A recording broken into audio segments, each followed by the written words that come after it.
오늘은 성령 충만을 받으려면 어떻게 해야 될까? 성령 세례를 받긴 받았는데 성령이 충만하지 않는 사람이 많이 있습니다. 여러분 이제 가끔 자동차를 운전하다가 황당한 일을 만나게 됩니다. 어젯밤까지 잘 굴러댕겼는데 아침에 키를 꽂고 돌렸더니 깜깜소식입니다. 가솔린도 충분하고 배터리도 이게 뭔가 이상이 어젯밤까지 잘 굴러댕겼는데 특별히 겨울철에 가끔 그런 일들이 일어나게 되는데 이 대시보드의 계기판에 아무런 사인도 나타나지 않습니다. 왜 그런 현상이 발생할까요? 간밤의 추위에 배터리가 디스차지가 돼요. 완전히 배터리가 파워가 죽어버리니까 자동차는 쇳덩어리에 불과. 여러분 이럴 때는 어떻게 해야 됩니까? 이제 건강한 차를 불러다가 케이블로 연결을 해서 그 차의 파워를 이쪽의 배터리에다가 리차지를 해야 이제 모든 기능이 살아납니다. 오늘날은 성령 시대라고 말해요. 우리 요엘 선지자가 예언한 대로 오순절 성령이 강림하실 때에 베드로 입을 통해서 구약 시대에 예언했던 성령이 우리에게 임했다. 그러면서 사도행전 2장 17절에서 이렇게 외칩니다. 한번 같이 읽어보시죠. 말세에 내가 내 영을 모든 육체에 부어주리니 너희의 자녀들은 예언할 것이요 너희의 젊은이들은 환상을 보고 너희의 늙은이들은 꿈을 꾸리라. 그때 내가 내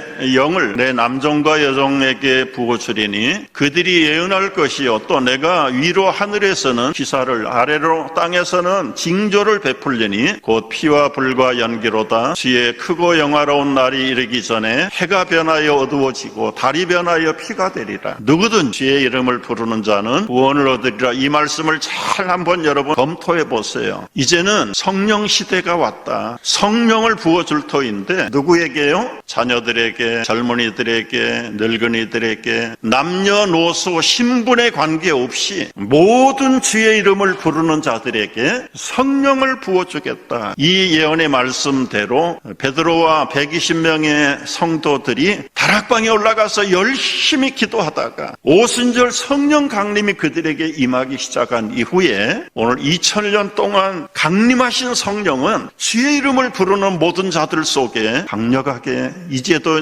임재하시고 충만하신 줄을 믿으시기 바랍니다. 문제는 내 안에 성령 충만이 없다. 이제 그게 문제죠. 오해가 있습니다. 물 세례 받을 때 성령 세례까지 받았다고 우리 결론을 내렸는데 성령 세례 받고도 물 세례 받고도 신앙이 식어질 수는 있다. 특별히 이제 제자들을 한번 중심으로 생각을 해보시죠. 성경에 보면 베드로를 비롯해서 12제자가 예수님이 부르실 때에 따라 나왔어. 근데 기록은 구체적으로 성경에 없는데 예수님의 제자가 되기 전에 이 모든 예수님의 제자들은 세례 요한의 제자예요. 그때는 12제자만 세례 요한의 제자가 아니라 예루살렘과 이스라엘의 대부분의 사람이 다 세례 요한에게 가서 물 세례 받고 그를 따른 세례 요한의 제자가. 그러다가 예수님이 등장하시면서 공적인 생애를 통해서 예수를 따르는 제자들로 세례 요한을 떠나서 예수님의 제자가 다. 근데 예수님이 제자가 된 이후에 그 제자들이 예수님에게 세례를 받았다는 얘기가 하나도 없어. 그러니까 이미 세례 요한의 세례를 인정해 주신 거예요. 예수님도 심지어 세례 요한에게 요단강에서 세례를 받으셨잖아요. 그런데 이 물 세례를 받았던 예수님의 제자들 안전합니까? 불안전합니까? 신앙생활이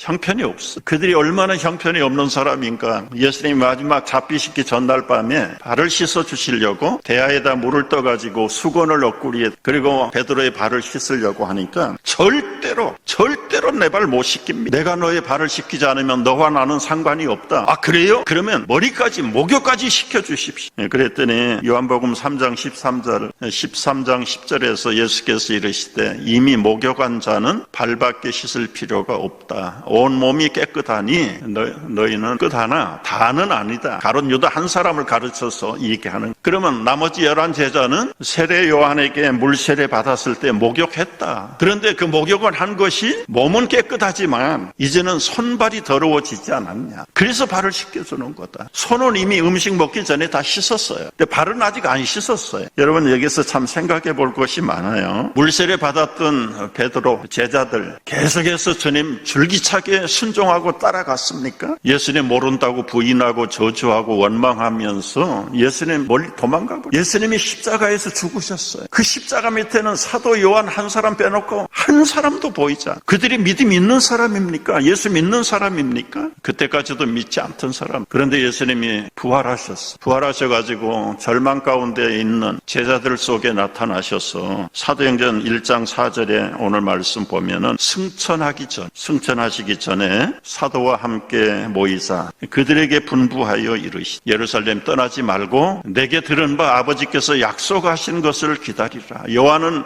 물로 세례를 베풀었으나 너희는 몇 날이 못되어 성령으로 세례를 받. 여러분 지금까지는 물 세례만 가지고 살아왔는데 이 성령 세례는 예수님이 죽으시고 부활하시고 승천하신 이후에 오순절날 보내실 때 처음으로 구체적으로 성령이 세례를 베푸시. 그러니까 오순절 이전에 물 세례 받은 사람들은 성령 세례 못 받은 사람. 그런데 예수님이 약속하신 대로 그들이 열심히 기도하다가 오순절 날이 돼서 성령이 임하심으로 불의 혀 같은 것이 갈라지고 급한 소리 같은 바람 도저히 그들이 충만해서 견딜 수가 없어서 밖으로 튀어나가 우리가 죽인 예수가 바로 메시아요 그리스도입니다. 우리가 회개하고 예수를 믿어야 됩니다. 그때부터 임하신 성령이 이제는 예수의 이름을 누구든지 부르는 자에게 자녀들이 예언하고 젊은이가 환상을 보고 늙은이가 꿈을 꾸는 성령 시대가 왔다. 여러분 이 성령 충만함을 받고 성령 세례를 받은 제자들이 그 다음에 신앙이 업앤다운 했습니까? 안 했어. 성령 세례 받기 전에 물 세례만 받았을 때 예수님 원망하고 부인하고 모른다고 도망가고 자기 인간의 욕심대로 예수님 이용하려고 따라다녔던 제자들이 이제는 성령 세례를 받고 완전히 세상 욕심 내버리고 예수가 그리스도라는 복음을 증거하는 예배 하나같이 다 순교했습니다. 12제자만 순교한 게 아니에요. 가룟 유다는 자기 길로 가서 자기가 자결해서 끝났지만은 그 대신에 마띠아라고 하는 사람도 순교하고 12제자만 순교한 게 아니라 집사들도 순교해요. 스테반 집사도 돌에 맞아가면서 성령이 충만하여 예수님이 서서 그 얼굴을 바라보면서 해같이 빛나는 스테반의 삶. 빌립은 성령이 충만해서 광야로 가다가 이집트에서 온 내시의 재무장관에게 예수 그리스도의 복음을 전하고 그가 회개할 때 세례를 여러분 그날 이후에 예수를 구주로 믿고 고백하는 자들에게는 제자들에게 임하셨던 성령 세례가 함께 임하신. 그래서 여러분이 세례를 받을 때는 감격해. 내가 어쩌다가 예수를 그렇게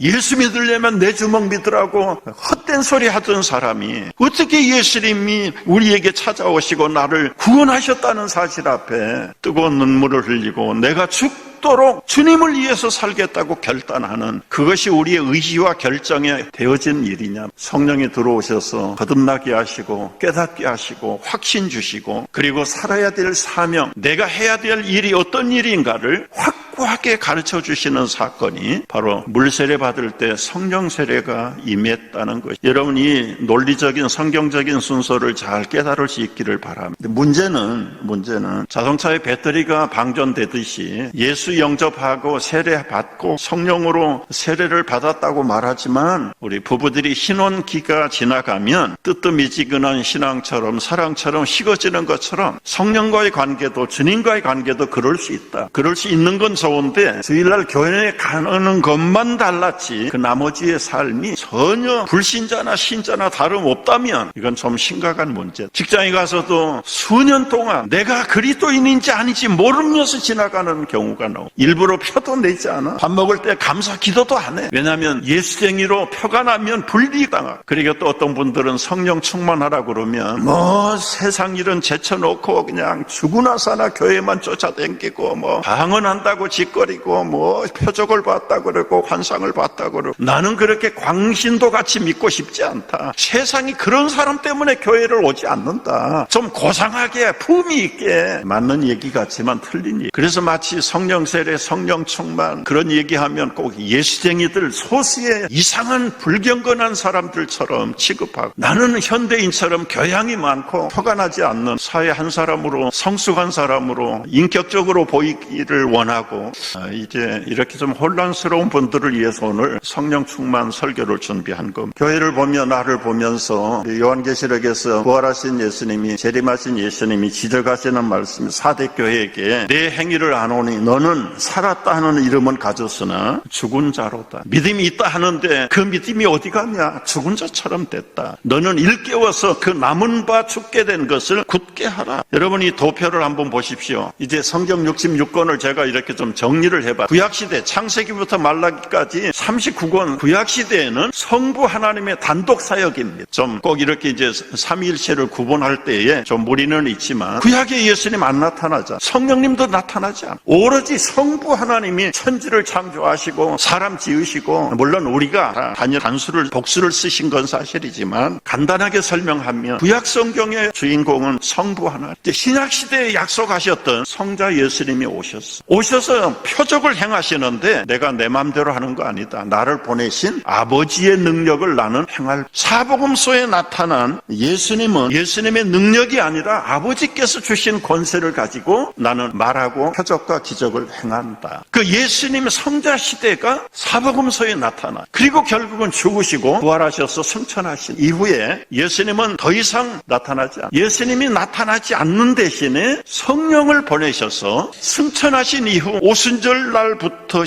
이제까지 다시 재림하시는 주님이 오시는 날까지는 성령이 제자들에게 강림하시고 누구든지 주의 이름을 부르는 자들에게 성령이 임하신다는 약속을 하셨고 지금도 여러분 안에 우리 안에 세상의 모든 일에 주의 이름을 부르는 자들 속에 방언도 하고 크고 작은 주님의 살아계심을 체험하고 간증하고 독재주의 국가나 무슬림 국가나 북한 끝에 예수님을 증언하다가 사형을 당하고 총살을 당하고 참수를 당할지라도 포기하지 못하는 것은 성령이 그 안에 강력하게 임하고 계시. 그래서 오늘 시대는 무슨 시대예요? 성부 시대가 아닙니다. 성자 시대가 아닙니다. 유별나게 구분하자면 오늘 우리 시대는 다 같이 성령 시대에 살고 있는 여러분 믿고 깨닫기를 축복합니다. 근데 문제는 그 성령이 내게 충만하냐? 그게 문제란 말이에요. 충만하지 않기 때문에 지금 설교를 하는 거죠. 그럼 어떻게 성령 충만해야 될까? 오늘 사도행전에 나타난 몇 가지를 저희들이 배우려고 합니다. 뿔뿔이 흩어졌던 제자들, 예수님이 승천하신 이후에 허망해 좀 표현이 속됩니다마는 닭 쫓던 개가 지붕 쳐다본다는 격으로 지금까지 예수님 졸졸 따라다니다가 뭔가 한 자리 할 줄 알았는데커녕 죄수 취급을 받아가지고 십자가 사형을 당하고 죽으시고 부활하시고 하늘로 올라가. 얼마나 허망합니까? 그 전에 올라가기 전에 너희가 왜 하늘만 쳐다보냐? 아까 읽은 말씀처럼 예루살렘 떠나지 말고 아버지의 약속하신 것을 기다리라. 요한은 물로 세례를 받았지만 베풀었지만 너희들 물 세례 받아가지고 아무런 능력도 없지 않냐. 그러나 이제는 몇 날이 못되어 성령으로 세례를 받. 이 약속의 말씀을 굳게 잡. 120명의 제자들이 다락방에 올라가서 열심히 기도한. 사도행전 1장 13절 그들이 이와하는 다락으로 올라가 베드로, 요한, 야고보 제자들 다 거기 있어. 여자들과 예수의 어머니 마리아와 예수의 아우들과 다 같이 더불어 마음을 같이하여 오로지 기도에 힘쓰더라. 얼마나 힘을 썼는지 얼마나 기도했는지 10일 동안 여러분 먹었는지 안 먹었는지 그거는 기록이 없으니까 모르겠습니다. 제가 볼 때는 먹는 것도 잊어버렸어요. 3년 동안 모든 꿈이 다 깨어져 버렸는데 지금 먹을 것이 생각납니까? 이제는 나는 뭐냐 우리는 뭐냐 어떻게 이 얼굴을 하고 집으로 돌아갈 수 있겠냐. 마지막 물에 빠진 사람 하나 지푸라기도 한번 잡아보자. 예수님 마지막 말씀대로 성령으로 세례를 베풀리라고 하신 말씀이 무엇인지 모르지만 우리가 올라가서 그동안 주님이 약속하신 성령을 기다리면서 더불어 마음을 같이하여 전혀 기도에 힘썼다. 여러분 금식하려고 해서 금식하는 게 아니라 기도하다 보니까 먹고 잊어버려. 낮이 바뀌는 것도 모르고 제가 한 적이 얼마나 그렇게 유효합니까마는 성경 말씀 읽는데 취해가지고요. 얼마나 재밌는 밥 먹어라. 먹었잖아요. 그랬더니 그건 어젯밤이야. 아침 먹어야지. 먹는 동안 많은 동안 또 계속 보면 또 밥 먹으라. 아까 먹었잖아요. 그건 아침이지. 점심 먹어야지. 저녁 먹어야지. 한 3개월을 그런 상황 속에서요. 성경이 너덜너덜해질 정도. 정도로 너무너무 재미가 있어요. 잠자는 것도 몰라, 먹는 것도 관심이 없고. 지금 제자들이 그런 열흘 동안을 보낸, 그리고는 오순절 날이 되어서 강력하게 그 다락방에 휘몰아치는 폭풍 같은 소리가 있고 불의 혀 같은 것들이 막 사람들 머리마다 있어가지고 그들이 가슴이 터져나갈 것 같고 너무 신비하고 황홀하고 말로만 듣던 성령이 이런 것이구나 너무너무 놀래가지고 다락방에 갇혀있을 수 없는 그들이 가슴이 터질 것 같아 말하지 않고는 견딜 수가 없어서 거리로 광장으로 도로로 튀어나가서 얼마나 예수가 그리스도라는 걸 증거했는지 사람들이 보니까 웬 새술에 취한 사람들 같아. 우리가 술에 지금 점심때인데 무슨 낮에 술을 먹습니까? 아마 그들도 밤에 먹는가 보죠. 지금은 술 마실 시간이 아닙니다. 우리에게 예수의 영이 임하셨습니다. 그들의 설교를 듣고 예수님의 그리스도의 심을 가르칠 때 회개하고 예수를 믿는 사람들이 세례를 받은 사람이 하루에 3,000명, 4,000명씩 막 늘어나. 그날 이후에 아까 말씀드린 대로 제자들이 업앤다운 된 일이 없어요. 그전에는 도망가고 부인하고 원망하고 저주하고 예수님 이용해 먹으려고 그랬던 제자들이 성령이 강림한 이후에는 줄기차게 복음 전하. 야고보 사도도 목이 참수를 당해서 사형당했고 모든 12 제자들이 다 흩어져가지고 유대뿐만 아니라 아시아와 유럽까지 가서 도마는 심지어 인도에 가서 참수를 당하고 모든 12 제자들이 성령이 충만해가지고 예수 그리스도의 복음을 증거하는 일을 자기 생명을 바쳐서 복음도 아깝지 않아. 베드로는 그런 전설이 있어요. 사형수들을 최악의 사형수들을 십자가형. 우리 스님이 십자가에 옳게 달렸는데 나는 예수님처럼 옳게 달릴 자격도 없습니다. 거꾸로 못 박아주십시오. 여러분 성령이 충만했던 베드로의 아까 말씀드렸잖아요. 전혀 기도에 힘쓰다가 생명까지도 아깝지 않게 주를 위해서 바칠 수 있는 그 성령의 충만함 어떻게 받는다고요? 마음을 더불어 같이 기도하다. 예수님도 마지막 겟세마네에서 기도할 때 내 뜻대로 마시고 아버지의 뜻대로 십자가 지고 싶지 않는 인간적인 그 생명의 위협이 예수님에게도 사람이 100%였기 때문에 3번씩이나 이승자니 십자가의 고난이 나에게는 해당되지 않도록 지나가게. 그러나 마지막에 가서는 내 뜻대로 마옵시고 아버지의 뜻대로 되기를 원합니다. 기도는 내 뜻을 포기하는 게 기도입니다. 여러분 우리의 기도를 검토해 보면 내 기도 제목을 가지고 예수님에게 결제받도록 하는 내 뜻을 내려놓고 주님의 뜻을 받드는 것이 기도예요. 오늘날은 내중심적인 기도가 전부의 전. 그러니까 주시옵고 주시옵고 주시옵고 처음부터 끝까지가 주시옵고예요. 드리겠습니다. 받으시옵소서. 주여 영광을 거두시옵소서. 그 얘기는 거의 쳐다보기가 없고 돌아가서 한번 분석을 해보죠. 우리 목사님들 모여가지고 그런 데몬스트레이션이 있죠. 우리가 주시옵소서를 빼고 한번 기도해 봅시다. 하나님 영광을 받으시옵소서. 주님만을 따릅니다. 오늘도 주님을 뜨겁게 따를 수 있는 능력을 주시옵소서. 또 나와. 주시옵소서를 빼면 기도가 안 돼. 우리 기도는 처음부터 마지막에 전부 달라는 얘기야. 그러나 진정한 얘기는 내가 주님을 위해서 모든 걸 따르고 바치겠습니다. 영광을 주님에게 돌리겠습니다. 나는 생명이 꺼져갈지라도 이것이 주님의 뜻이라면 주님의 뜻대로 이루어지기를 바랍니다. 예수님의 마지막 기도잖아요. 우리 기도를 한번 점검을 해볼 필요가 있다. 여러분 어쨌거나 기도하는 일에 전혀 더불어 힘을 써야 우리 한국교회가 짧은 100년에 지금은 140년 됐습니다만 벌써 70년, 60년 되기 전에 세계의 주목을 받는 교회로 성장하게 되는 그 한국 성장교회의 성장 비결은 새벽기도.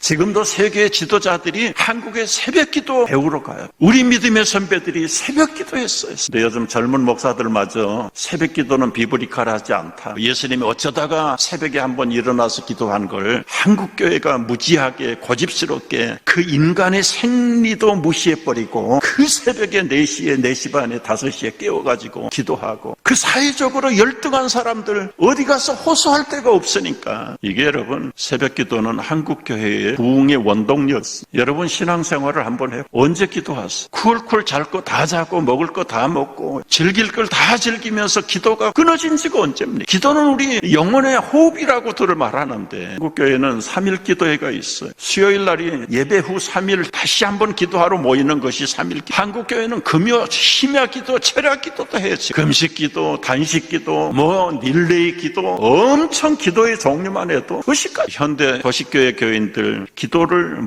영적으로 호흡을 다 스스로 중단해버려. 그런 사람 속에 주의 영이 살아날 리가 없죠. 유지될 리가 없죠. 오해를 하지 마시고 성령이 충만하면 광신도 되는 거. 지극히 성경적인 삶을 누리게. 이따가 결론에서 제가 보여. 성령이 충만하려면 전혀 기도에 힘쓰는 여러분 되시기를 바랍니다. 두 번째, 성령이 충만하려면 전적으로 회개해. 성령 세례 받은 이 베드로가 사도행전 2장 38절에 뭐라고 설교합니까? 너희가 회개하여 각각 예수 그리스도의 이름으로 세례를 받고 제사함을 받으라. 그리하면 성령을 선물로 받는. 여기 회개는 무엇이죠? 회개는 유턴입니다. 죄에서 돌아서는 겁니다. 잘못된 방향을 거꾸로 바꾸는 겁니다. 죄를 피하는 것이에요. 죄와 함께 있으면 성령이 거하지 못합니다. 여러분, 이 죄는 작은 것 하나라도 죄가 있으면 파손, 거대한 여객선이 파손. 인양해가지고 원인을 규명해봤더니 그 청소를 깨끗하게 늘 하는데 얼마나 열심히 했더니 나침반을 청소하면서 어느 직원이 뭘 긁어내면서 그 예리한 칼날 끝이 부러져. 그 틈새 먼지를 꺼내다가 부러져. 그걸 몰랐어요. 나침반이 결국은 쇠붙이를 가르쳐서 방향을 잘못 읽고 가다가 암초에 충돌해서 파손. 눈에 보이지 않는 숨겨진 작은 죄 하나가 인생의 방향을 완전히 파손으로 몰아버리는 경우. 마음속에 죄가 있으면 성령이 충만할 수가 없습니다. 성령이 동거할 수가 없는 거예요. 육체와 성령은 원수라 그랬어요. 원수. 물과 기름이 하나 될 수 없는 것처럼 우리 안에는 옛 주인이 있고 새로운 성령의 새 주인이 우리 안에 있습니다. 언제나 충돌해서 이기는 게 왕노릇하는 겁니다. 우리가 회개하는 것은 옛 주인 육체의 욕심과 본능을 따라가는 것을 회개하고 새 주인으로 오신 성령님 앞에 성결하고 그분의 완전을 쫓아가는 것이 회개하는 자에게 성령을 선물로 받는, 죄사함도 받고 성령을 선물로. 세 번째, 성령 충만하려면 전적으로 순종해야.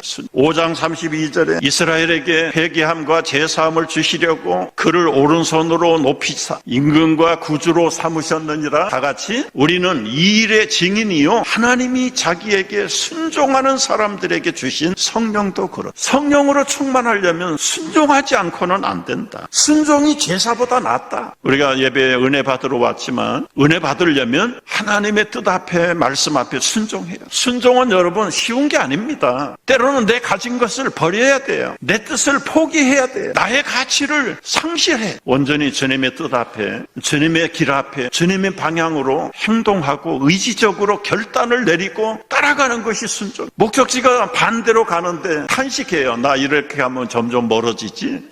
그게 회개가 아닙니다. 잘못된 걸 발견한 것이 똑똑한 게 아니라 발견해서 잘못했으면 순종해요. 돌아와야죠. 여러분, 교회 안에 논리가 바르고 이론이 정확한 사람들 치고요, 제대로 주님께 순종하는 사람 찾아보기 어렵습니다. 자기 논리와 자기 이론이 주님보다 앞서는데 어떻게 순종이 임할 수 있어요? 근데 주님을 순종한다는 것은 마치 시대에 뒤떨어지는 사람처럼 착각하는 사람도 많아요. 그게 옛날에 다 무지할 때나 그랬지. 지금 시대가 어느 시대인데 지성시대에 그렇게 무지막지하게 잠도 안 자고 금식하고 수입도 작은데 거기다가 뭘 바쳐? 이게 계산으로 맞습니까? 논리가 맞습니까? 현실이 맞습니까? 신앙은 여러분 상식과 논리로 되어지는 거야. 잃어버리면 얻을 것이라고. 죽으면 산다고 그랬지. 살아서 얻어라 얘기하자. 우리가 주님 앞에 순종. 네 번째는 하나 더 있습니다. 안수받을 때, 제목이 뜨지 않을 텐데요, 두 사도가 그들을 안수하며 성령을 받았더라. 너무 안수 만능주의로 나가는 것도 좀 샤머니즘 하처럼 보이는 것이 있을 수 있어요. 그러나 정말 간절한 마음이라면 때로는 능력을 받은 목회자나 은사를 가진 사람에게 안수가 필요한 것도. 그러나 이 안수 자체는 믿음입니다. 그 안수하는 사람이 손을 얹고 하나님의 성령의 능력을 함께 전가하는 것이다. 구약시대에 희생제물들을 끌고 가서 생명을 바치기 전에 안수. 그 안수는 내 죄를 이 송아지에게 다 전가하는. 비둘기를 잡을 때 안수해. 내 죄를 이 비둘기의 생명의 대신으로 전수해. 여러분이 안수라는 게 보통 하는 거. 때로는 여러분 믿음이 안수의 생명입니다. 여러분 스스로도 안수할 불편한 데가 있으면 믿음의 손을 여러분이 직접 얹고 여러분의 믿음이 아니라 누구의 이름으로? 예수 그리스도의 이름으로 명하노니 나갈지어다. 예수 그리스도의 이름으로 떠나갈지어다. 명령하실 때 여러분의 능력이 아니라 누구의 능력이? 예수님의 능력이 문제를 해. 우리 부모들은 어린 자녀들을 가끔 안수하셔야 간절하게 주님 앞에 매달려 주님의 능력으로 설부지들에게 주의 권세가 임하고 주의 능력이 임하고 주님의 생명과 진리가 임할 수 있도록 안수하시. 그런 부모도 안수를 받아야. 그 안수는 주인공이 예수 그리스도의 이름이. 또 하나는 성령 받으려면 말씀을 잘 들어요. 이방인 출신 백부장 고넬료라는 사람이 예수를 믿고 싶은데 믿는 방법을, 하나님의 존재도 인정을 하는데 그 하나님이 누군지 잘. 그래서 그 부하들을 전적으로 구제하고 병들면 치료하고,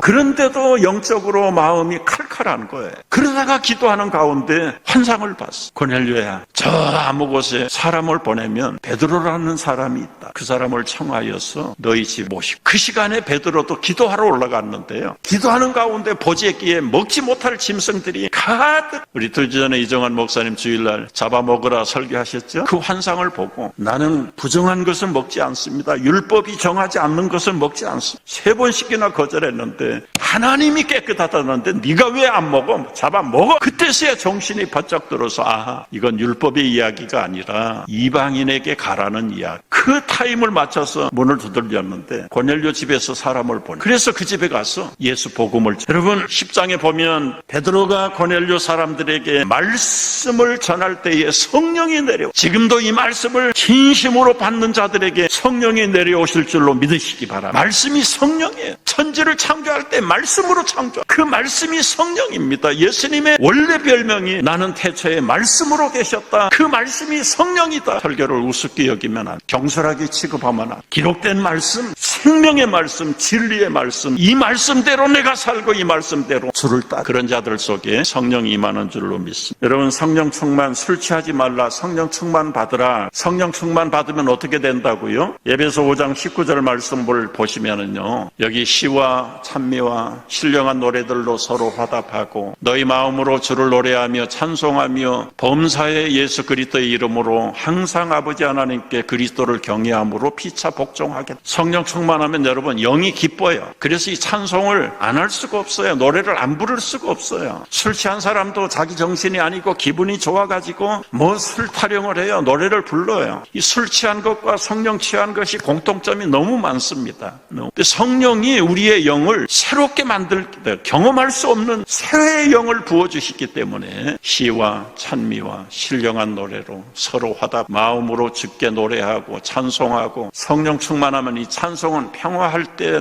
괴로울 때, 슬플 때, 절망스러울 때 찬송하는 사람 없어요. 노래 부르는 사람 없습니다. 기분이 좋을 때 노래해요. 우리 속의 마음의 평안을 성령이 먼저 가져. 그 다음에 나오는 것은 관계 회복입니다. 아내들아, 남편들아, 계속해서 부모들아, 자녀들아, 종들아, 상전들아. 에베소서 6장까지 계속되는데 여러분 골로새서를 봐도 똑같은 말씀인데 골로새서 3장 16절에 보면 성령 충만하라고 말하지 않고 그리스도의 말씀이 너희 안에 거하며 시와 찬미와 신령한 노래도 화답하고 부모들이, 자녀들이, 남편들이, 아내들이, 상전들이, 상사들이, 이게 건전한 가정생활, 사회생활, 하나님과의 관계가 바로 되는 것이 바로 이 성령 충만을 위해서. 성령 충만이 뭐라고요? 결론은 그리스도의 말씀의 충만.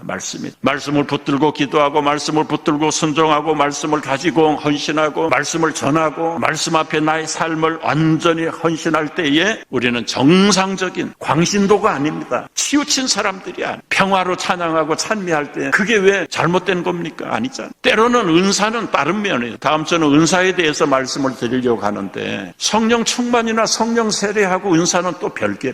오늘 우리 결론 중에 결론은 여호와의 말씀이 여러분 안에 풍성히 거하고 전적으로 기도하고 순종하고 회개하고 주님 말씀을 사모할 때 성령이 충만하고, 그래서 가정이 회복되고 부부가 회복되고 우리 직장과 사회가 건전하게 회복되어지는 놀라운 은혜가 여러분 속에 충만히 임하기를 주의 이름으로 축복합니다.